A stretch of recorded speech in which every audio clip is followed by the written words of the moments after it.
Hello everyone, welcome to our YouTube channel. तो आज की क्लास में हम लोग पढ़ेंगे टाइप ऑफ रिसोर्सेज के बारे में।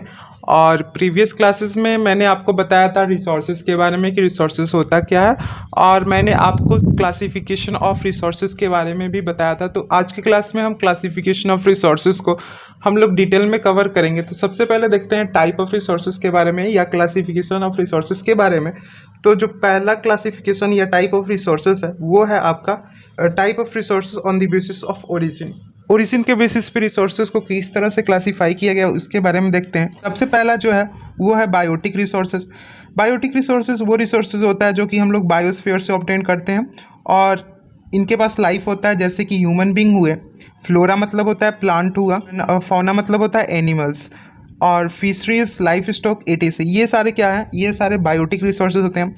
बायोस्फीयर एक नैरो जोन है अर्थ का जहाँ पे लाइफ सपोर्ट करता है, और जो बायोस्फीयर है वो लिथोस्फीयर, एटमॉस्फेयर और हाइड्रोस्फीयर से मिलकर बना रहता है। तो बेसिकली बायोटिक रिसोर्सेज वो रिसोर्सेज होता है जो कि हम लोग बायोस्फीयर से ऑब्टेन करते हैं और उनके पास लाइफ होता है। उसके बाद देखते हैं अबायोटिक रिसोर्सेज। अबायोटिक रिसोर्सेज वो रिसोर्स होता है जो कि नॉन लिविंग थिंग से मिलकर बना रहता है, और जैसे कि रॉक एंड मेटल। रॉक क्या है, रॉक के नॉन लिविंग थिंग्स है और ये अबायोटिक रिसोर्सेज है। जैसे कि मेटल, मेटल भी क्या है, अबायोटिक रिसोर्सेज है। उसके बाद देखते हैं type of resources on the basis of exhaustibility के बेसिस पर रिसोर्सेज को टू टाइप में क्लासीफाई किया गया है, that is a renewable and non renewables. तो रिन्यूएबल रिसोर्सेज वो रिसोर्सेज होता है जिसको हम रिन्यू कर सकते हैं, रिप्रोड्यूस कर सकते हैं किसी भी फिजिकल, केमिकल और मैकेनिकल प्रोसेस से। उसको हम लोग क्या कहते हैं, रिन्यूएबल रिसोर्सेज या रिप्लेनिसेबल रिसोर्सेज भी कहते हैं। जैसे कि solar and wind energy, water, forest and wild life, ये सारे क्या हैं, ये सारे रिन्यूएबल रिसोर्सेज हैं। हम लोग सोलर एनर्जी को रिन्यू कर सकते हैं। उसके बाद आता है नॉन रिन्यूएबल रिसोर्सेज। देखो, नॉन रिन्यूएबल रिसोर्सेज वो रिसोर्सेज होता है जिसको हम ना तो रिन्यू कर सकते हैं ना ही रिप्रोड्यूस कर सकते हैं किसी भी फिजिकल, केमिकल और मैकेनिकल प्रोसेस से, और this occur over a long geological time, और इसको बनने में बहुत लंबा समय लगता है। Minerals and fossil fuel are example of such resources. जो मिनरल्स हैं, फोसिल फ्यूल है, वो एग्जाम्पल है किसके, नॉन रिन्यूएबल रिसोर्सेज का। This resource take million of year in their formation, और इस रिसोर्सेज को यानी नॉन रिन्यूएबल रिसोर्सेज को बनने में मिलियंस ऑफ ईयर लगते हैं। Some of resources like a metal are recyclable and some like fossil fuel cannot be recycled and get exhaust with their use।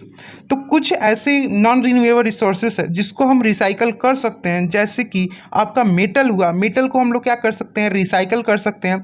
और कुछ रिसोर्सेज ऐसे हैं जिसको हम लोग नहीं रिसाइकल कर सकते हैं, और उसके यूज से यानी उस रिसोर्सेज को जब हम यूज़ करते हैं तो वो ख़त्म हो जाएंगे। जैसे कि फोसिल फ्यूल हुआ, फोसिल फ्यूल को हम लोग रिसाइकल नहीं कर सकते हैं। फोसिल फ्यूल में आपका क्या आता है, कोल एंड पेट्रोलियम, इसको हम लोग रिसाइकल नहीं कर सकते हैं। उसके बाद देखते हैं type of resources on the basis of ownership. Ownership के बेसिस पे किस तरह से रिसोर्सेज क्लासीफाई किया गया है उसके बारे में पढ़ेंगे। तो सबसे पहला जो है इंडिविजुअल रिसोर्सेज है। अब इंडिविजुअल रिसोर्सेज वो रिसोर्सेज होता है जो कि प्राइवेटली ओन किया जाता है किसी भी इंडिविजुअल के द्वारा, यानी किसी भी पर्सन के द्वारा कोई भी रिसोर्सेज को प्राइवेटली ओन किया जाए उसको हम लोग क्या कहते हैं, इंडिविजुअल रिसोर्सेज कहते हैं। Many farmer own land which is allotted to them by the government against the payment of revenue। Farmer जो होते हैं वो कहाँ से उनको लैंड मिलता है, फार्मर को गवर्नमेंट लैंड देती है और उसके बदले फार्मर से वो पैसा लेती है लैंड के बदले। तो जब गवर्नमेंट ने फार्मर को लैंड दिया तो वो फार्मर का लैंड हो गया, और वो रिसोर्सेज जो है, वो लैंड जो है वो किसका है, वो सिर्फ फार्मर का उस पर अधिकार हो गया, उस पर गवर्नमेंट का अधिकार नहीं हुआ, क्योंकि उसने गवर्नमेंट से पैसा दे के ले लिया है। तो वो क्या हुआ, वो उसका रिसोर्सेज हुआ, वो उसका इंडिविजुअल रिसोर्सेज हुआ। तो उसको हम लोग क्या कहते हैं, इंडिविजुअल रिसोर्सेज कहते हैं। In village there are people with land ownership but there are many who are landless. आपने विलेज में देखा होगा कि बहुत सारे ऐसे फार्मर होते हैं और पीपल होते हैं जिनके पास अपना ज़मीन होता है, और कुछ ऐसे भी पीपल होते हैं जिनका अपना ज़मीन नहीं होता है। वो क्या करते हैं, वो दूसरे को ज़मीन लेकर उस पर क्या करते हैं, खेती करते हैं। तो ये सारे क्या आता है, इंडिविजुअल रिसोर्सेज में है। जैसे कि अर्बन पीपल के पास अपना प्लॉट होता है, हाउस होता है और अदर प्रॉपर्टी होता है। तो ये सारे क्या हुआ, ये सारे इंडिविजुअल रिसोर्सेज हुआ, क्योंकि एक पर्सन के द्वारा इस रिसोर्सेज को क्या किया जा रहा है, ओन किया जा रहा है। जैसे कि प्लांटेशन हुआ, पास्चर लैंड मतलब होता है बंजर जमीन होता है, पॉन्ड हुआ, वाटर वेल हुआ, and some example of resources ownership by individual. और बहुत सारे ऐसे रिसोर्सेज है जो कि इंडिविजुअल के द्वारा ओन किया जाता है, उसको हम लोग क्या कहते हैं, इंडिविजुअल रिसोर्सेज कहते हैं। उसके बाद आता है कम्युनिटी ओन रिसोर्सेज है। These are resources which can be accessible to all member of community. और ये रिसोर्सेज क्या होता है, जितने भी मेंबर होते हैं कम्युनिटी का, उनको एक्सेस रहता है इस रिसोर्सेज का। जैसे कि आपके सोसाइटी या जिस सोसाइटी में रहते होगे तो उसमें आपको एक प्लेग्राउंड होगा, तो उस प्लेग्राउंड पे किसका अधिकार है, उस सोसाइटी का लोगों का अधिकार होता है उस प्लेग्राउंड पे। अगर आप विलेज में जाते हो तो विलेज में एक ऐसा कॉमन एरिया होता है जिस पे जितने भी विलेजर हैं वहाँ पे वो जा सकते हैं। तो उस कॉमन एरिया पे किसका अधिकार है, वो उस कम्युनिटी, उस गांव के लोगों का अधिकार है उस कॉमन एरिया पर। जैसे कि प्लेग्राउंड हुआ, पब्लिक पार्क हुआ, ये सारे क्या है, ये सारे कम्युनिटी ओन रिसोर्सेज हैं। विलेज कॉमन, ग्रेजिंग ग्राउंड जो होता है, ग्रेजिंग ग्राउंड, ब्यूरल ग्राउंड जो होता है, विलेज का पॉन्ड जो होता है, ये सारे क्या है, कम्युनिटी ओन रिसोर्सेज। ये कैसे है, क्योंकि उस कम्युनिटी, उस गांव के लोग के द्वारा उस रिसोर्सेज को ओन किया जा रहा है। पब्लिक पार्क हुआ, पिकनिक स्पॉट्स हुआ, प्लेग्राउंड हुआ। इन अर्बन एरिया, तो अर्बन एरिया में जैसे कि पब्लिक पार्क होता है, पिकनिक स्पॉट होता है, प्लेग्राउंड होता है, वो क्या है, community own resources are de facto accessible to the people living in there. और ये रिसोर्सेज किसको एक्सेसिबल होता है, जो पीपल उस एरिया में रहते हैं उसको एक्सेसिबल होता है, और उस रिसोर्सेज को हम लोग क्या कहते हैं, कम्युनिटी ओन रिसोर्सेज कहते हैं। उसके बाद नेशनल रिसोर्स के बारे में पढ़ते हैं। नेशनल रिसोर्सेज वो रिसोर्सेज होता है, देखो टेक्निकली कहा जाए कि जितनी भी रिसोर्सेज एक कंट्री में बिलोंग करता है वो नेशन को बिलोंग करता है, यानी एक कंट्री में जितना भी रिसोर्सेज प्रेजेंट है वो नेशनल रिसोर्सेज है।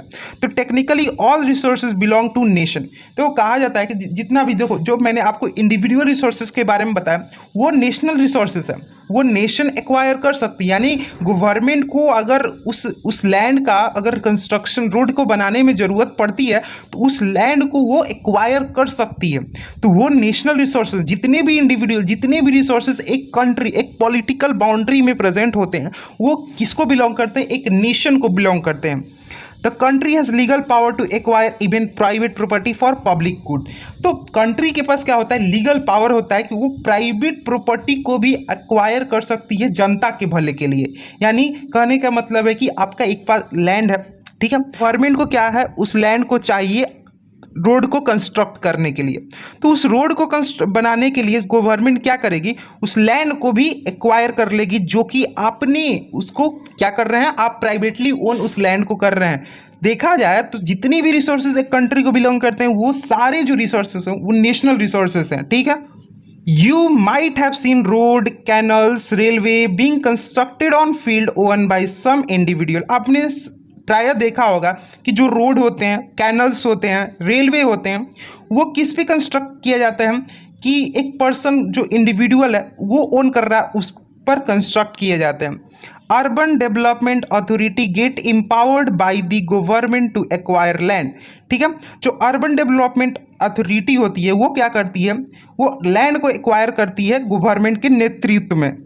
All the minerals, water resource, forest, wildlife, land within the political boundary and oceanic area up to 12 nautical mile, that is 22.2 kilometer from coast, term as territorial water and resource there belong to nation।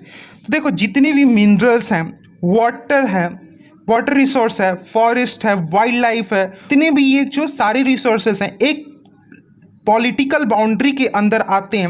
और जो oceanic area लगभग 22 kilometre तक वो एक nation को जाता है, एक पर्टिकुलर नेशन को जाता है, ठीक है।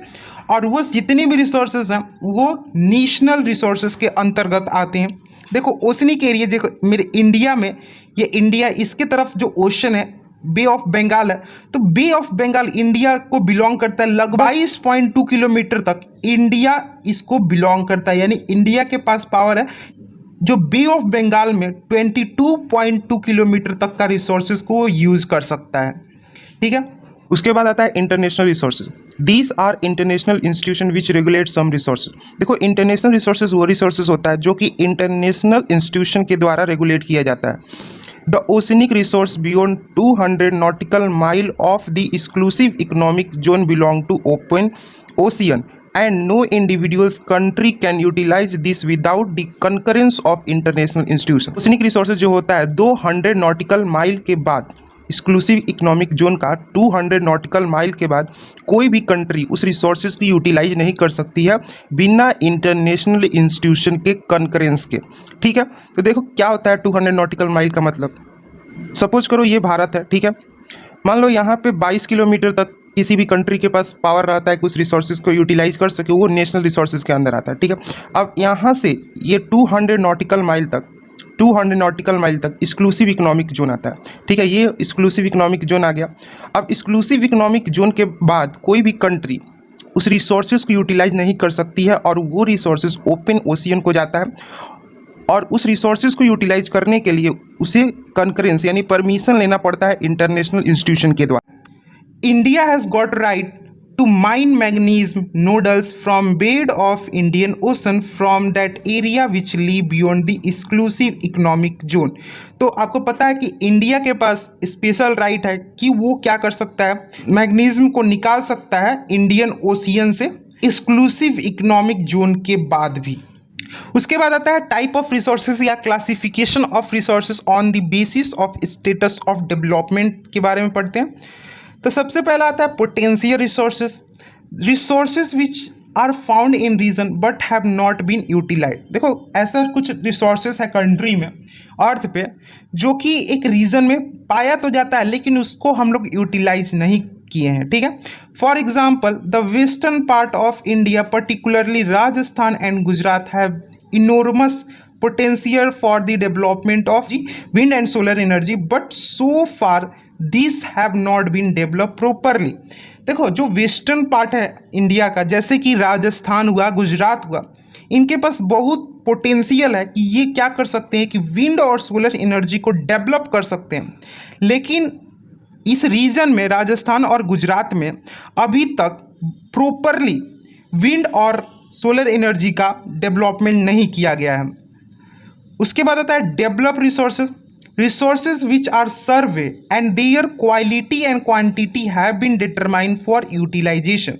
देखो डेवलप रिसोर्सेज वो रिसोर्सेज होता है कि उस रिसोर्सेज को तो सर्वे कर लिया गया है और उसका क्वालिटी भी पता कर लिया गया है और क्वांटिटी भी पता कर दिया गया है यूटिलाइजेशन के लिए, उसको हम लोग क्या कहते हैं, डेवलप रिसोर्सेज कहते हैं। The development of resources depend upon technology and level of feasibility. तो डेवलपमेंट ऑफ रिसोर्सेज किस पे डिपेंड करता है, टेक्नोलॉजी पे और लेवल ऑफ फेसिबिलिटी पे भी डिपेंड करता है। उसके बाद आता है स्टॉक, स्टॉक के बारे में पढ़ते हैं। Material in environment which have the potential to satisfy human need but human being do not have appropriate technology to access this are include among stock. देखो स्टॉक क्या होता है कि बहुत सारे ऐसे मटेरियल हैं हमारे इन्वायरमेंट में जिनके पास पोटेंशियल है, क्षमता है कि वो ह्यूमन नीड को, ह्यूमन की ज़रूरतों को सेटिस्फाई तो कर सकते हैं, लेकिन ह्यूमन बीइंग के पास कोई ऐसा एप्रोप्रिएट टेक्नोलॉजी नहीं है कि उस रिसोर्सेज को एक्सेस कर सकें। फॉर एग्जांपल के लिए जो water is the compound of two gases, जो वाटर है वो दो गैसेज का कंपाउंड है, that is hydrogen and oxygen. Hydrogen can use as rich source of energy, जो हाइड्रोजन का हम लोग कैसे यूज करते हैं, रिच सोर्स ऑफ एनर्जी के तौर पे हम लोग यूज कर सकते हैं। But we do not have advance technical know how to use for this purpose, लेकिन हमारे पास ऐसा कोई टेक्निकल नॉलेज नहीं है, एडवांस नॉलेज नहीं है कि हम इसको कैसे यूज कर सकते हैं, यानी वाटर में से हम हाइड्रोजन को कैसे अलग कर सकते हैं और ऑक्सीजन को कैसे अलग कर सकते हैं कि हम हाइड्रोजन को as a rich source of energy को यूज कर सकें। लेकिन हमारे पास टेक्निकल नॉलेज नहीं है, एडवांस टेक्निकल नॉलेज नहीं है कि हम लोग इस रिसोर्सेज को कैसे यूटिलाइज कर सकते हैं। Hence it is consider as stock, और इसलिए इसको स्टॉक में कंसिडर किया जाता है। उसके बाद आता है रिजर्व। रिजर्व क्या है, ये सबसेट है किसका, स्टॉक का, which can be put into use with the help of existing technology know how but their use has not been started. देखो रिजर्व जो है वो क्या है, सबसेट है किसका, स्टॉक का। और रिजर्व में ऐसे रिसोर्स आते हैं जिसको हमें पता है, उसका टेक्निकल नॉलेज है कि हम इसको किस तरह से यूज कर सकते हैं, लेकिन उसका यूज अभी तक इस्तेमाल नहीं किया गया। This can be use to meeting future requirement. और रिजर्व का हम लोग किस तरह से यूज कर सकते हैं, फ्यूचर की रिक्वायरमेंट को मीट करने के लिए यूज कर सकते हैं।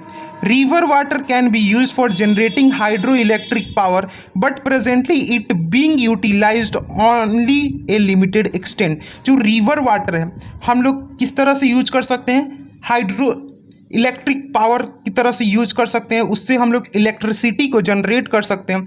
लेकिन इसका जो यूटिलाइजेशन है, रिवर वाटर का यूटिलाइजेशन है, वो बहुत लिमिटेड में है। आपने देखा है कि बहुत सारे ऐसे रिवर हैं जिनका जो वाटर है वो क्या है, वो फ्लो करते जाता है, बिना मतलब का फ्लो करते रहता है, उस पर कोई भी डैम क्रिएट नहीं किया गया। बहुत सारे हमारे कंट्री में ऐसे रिवर हैं जिन पे बहुत सारे डैम को क्रिएट नहीं किया गया है, और उस डैम के नहीं क्रिएट करने के कारण हम लोग हाइड्रो इलेक्ट्रिक सेटअप नहीं कर सकते हैं और इलेक्ट्रिसिटी नहीं जनरेट कर सकते हैं।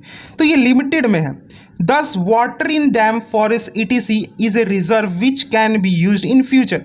जैसे कि वाटर इन डैम फॉरेस्ट हुआ, इसको हम लोग फ्यूचर में यूज कर सकते हैं। उसके बाद नेक्स्ट क्लासेस में हम लोग पढ़ेंगे डेवलपमेंट ऑफ रिसोर्सेज के बारे में। तो thank you for watching and please subscribe my channel for next video.